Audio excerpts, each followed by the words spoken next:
सावन की देहरी पर अब विदाई की आहट है। भादों की पदचाप सुनाई देने लगी है।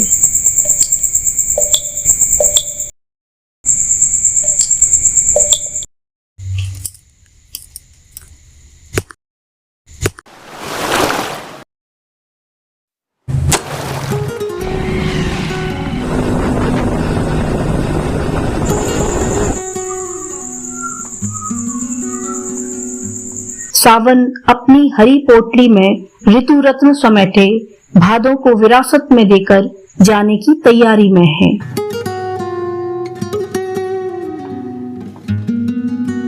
उधर ऋतु भी बरसात का एक नया कलेवर गढ़ेगी।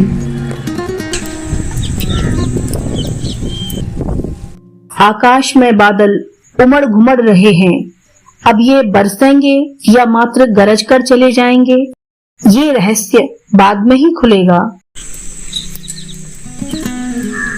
अभी तो अम्मा कहीं जा रही हैं। अम्मा कहाँ जा रही हैं? वे जहाँ भी जा रही हैं, हम उनके साथ हैं। ये अम्मा का घर है। उनका बचपन यहीं बीता है। अम्मा जब भी यहाँ आती हैं, उनका वही उत्साह लौट आता है, बचपन वाला।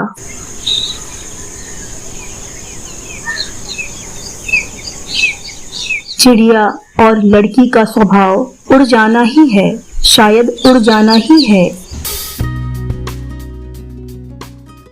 फिर भी एक डोर होती है जो इस घर से उनके मन को जोड़े रखती है।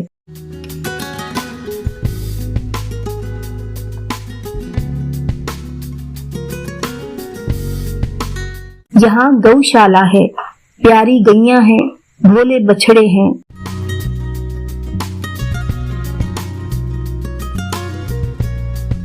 अम्मा से स्नेह जता रहे हैं और अम्मा भी उनके माथे हाथ फेर रही हैं।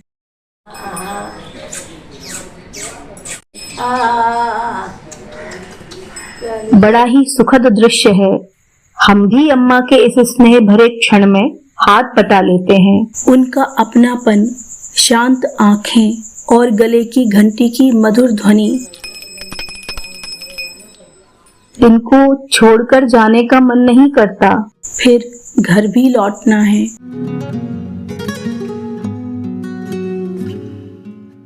लेकिन अब घर लौटने का समय है। घर तो सबको ही लौटना है, जहाँ हमारी बगिया है।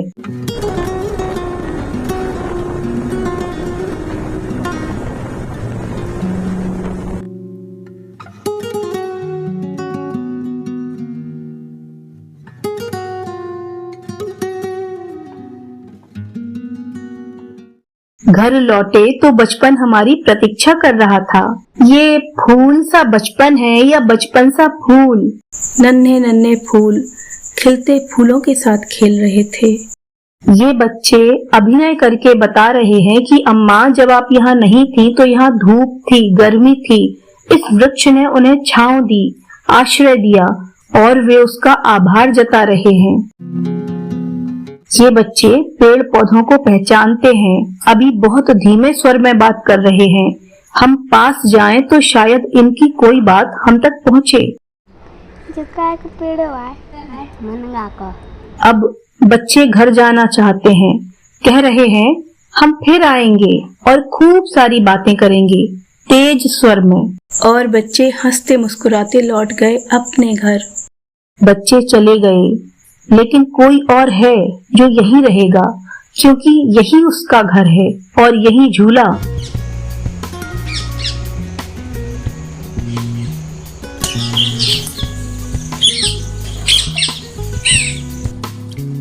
और फिर हमें याद आने लगा आषाढ़। ये स्मृतियां आषाढ़ की हैं। पके हरे आम अब ये अगले वर्ष ही मिलेंगे। आषाढ़ में हरे पके आम हमने खूब खाए हैं। अब वे यादों में रह गए हैं। न वे हाट बाजार में मिलेंगे, न ही कारखानों में बनेंगे। इसीलिए तो ये वरदान है। सुनिए, बिल्ला अम्मा से कुछ कह रहा है। मुझे ठंड लग रही, बहुत लग रही, थोड़ी सी नहीं है। कल से ज़्यादा है। अरे हाँ, बहुत परेशान हो रहे, कहो परेशान हो रहे। अरे आज बगिया में उत्तर प्रदेश से पधारे हैं श्री त्रिवेदी जी। वे बागवानी का अच्छा ज्ञान रखते हैं और पौधों के बारे में बहुत सरल और रोचक ढंग से बात कर रहे हैं।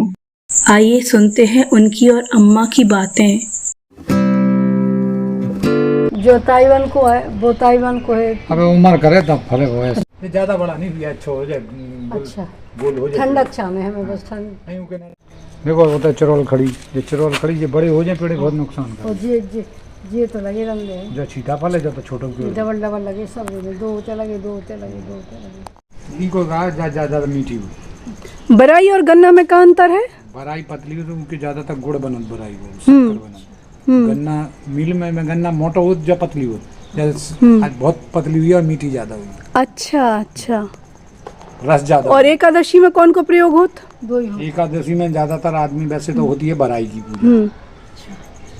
कहते हैं लाल वारी की नहीं, हरे वाली बराई की पूजा होती है। लेकिन बराई के संग गन्ना भी पूजन लगे। अच्छा। दूर सहजन लगी वो इधर उसकी पत्ती की भाजी भी बनाई जाती है। अच्छा। वो उसको आप कह सकते हैं कि पंच, उसके पांचों औषधि हैं। अच्छा। पत्ती, फूल, तना, सब जड़। एक और बुंदेलखंडी नाम से जाने जाते का इसको कहते हैं मुनगा। मुनगा। हाँ, और कोई मुनगा की जगह मुरंगा भी बोलता है। मोरंग। हाँ, सुनो खड़ी बोलिए में बोलो। देखो हमने मोरंगा। ये जहाँ ये आंवली है। हाँ जी, पोई की भाजी खाई जात हम तो कहूँगे। पोई की भाजी कौन सी है? जी से लगा जैसे आपको भजिया मजिया बना रहे, पत्ते तोड़ के काट लो, भजिया डाल दो। ये है पत्थर चटा। पत्थर चटा। ये पथरी के इसकी पत्ती को पीस के पीने से पथरी खत्म हो जाती। अच्छा, जा तो बहुत कमाल की औषधि है। औषधि है, खूब सारी हरी हरी लगी थी। इसको पत्थर चटा बोलते हैं। अच्छा। ये एक प्रकार का अजूबा भी है। अच्छा। इसके पत्ती इसको आप तोड़ के कॉपी में रख दो तो इसमें यहाँ से जब पेड़ पौधे हो जाएंगे। और अच्छा, जितने कटे उतने पौधे। वाह। ये शरीफा का पौधा है, जैसे हम लोग बुंदेली में बोलते हैं सीताफल। सीताफल। दादा की बहन को नाम है तो कहो, पिताजी की बुआ को नाम है तो छीता। भाई नहीं को फल है जो बहुत सुंदर फल होता, बहुत अच्छा मीठा होता है। आता लगभग जब बराई का देव उठानी 11 हो जाती ना, उसके बाद आना स्टार्ट होता है। अच्छा। अभी नहीं मिलेगा। जो चिरोल खड़ी। अच्छा, जो चिरोला है ना, इस पे जो ईंधन की लकड़ी है। ईंधन की लकड़ी। इस पे एक और दिक्कत होती का? इस पे कुमड़ोरिया सुना होगा आपने, रोग हो कांटेदार की इल्ली। अच्छा। वो हो जाती, जब लग जाती तो खुजली मारती बहुत ज्यादा। ओके। इस पे ज्यादा होती है। हाँ, तो इसको हटा देना चाहिए है ना। हाँ, इसका कोई मतलब नहीं होता।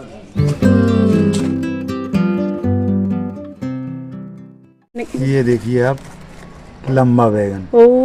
उसको ऐसे फाड़िए, उसमें मसाला भरिए और तेल में अच्छा पकाइए और फिर खाइए।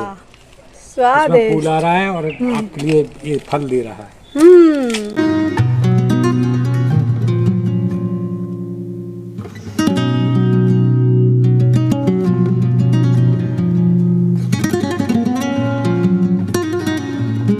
अम्मा और त्रिवेदी जी की बातें कोई और भी सुन रहा है। शायद उसे भी प्रकृति बहुत भाती है। ये चंदन है। और फिर बड़े ही आदर से चंदन ने अतिथि को घर जाने के लिए रास्ता दे दिया। इन दिनों जीवन बहुत शांत दिखाई देता है और मैं आने वाले भादों के बदलाव के लिए तत्पर हूँ।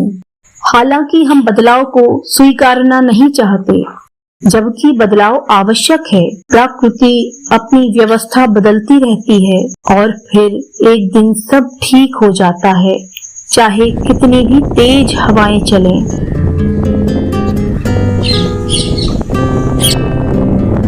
देखिए, काले काले बादल फिर घिर आए। सुबह तो बिना बरसे ही चले गए थे।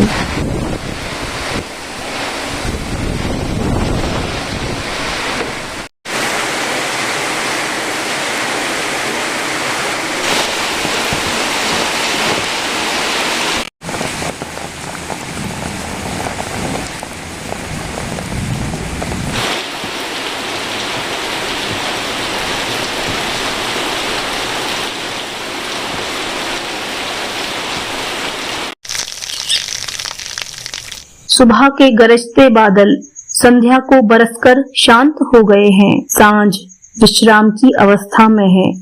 आप भी विश्राम कीजिए और मैं भी फिर मिलूंगी अगली कहानी में।